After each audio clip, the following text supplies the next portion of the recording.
И луѓето кои што беа во ресторанот, сите си беа луѓе дојдени за да си ручкаат и сега ние двајцата многу сме оптимисти со Павле дека со 2 деца под 2 години ќе седнеме во ресторан, отмен ресторан да ручаме, мислам тоа беше најлошата идеја која што ја имав. Можеби најтешката експедиција во вашиот живот. Да, буквално ресторанот имаше можеби двор од 5000 метри квадратни двор со езерца, со изворчиња низ дворов и сега не можеш туку така да го пуштиш Јосиф да трчка низ двор. Мислам, он колку и да сакаше да трчка, ти мораш цело време до него, може да падне нели во вода.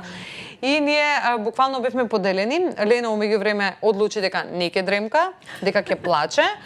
И јас бев на едниот крај од дворот со Лена да ја пробам да ја смирам. Павле беше скроз на другиот крај од дворот со Јосиф. Масата ни беше поставена, цело јадење донесено, пијачки се, оставено се така. Буквално конобарите имаше едно време како вака дзиркаа дали сме уште тука.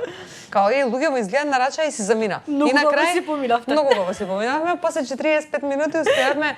Павле го заспа Јосиф, јас ја заспав Лена, ги ставивме колички и едноставно седнавме и викаме во ред. Поминала беше кратка наша бура. Да, тоа се случи во Котор, иако по пат очекував дека ќе биде многу тешко. Беше 8 часа возња, значи ние поминавме прекрасно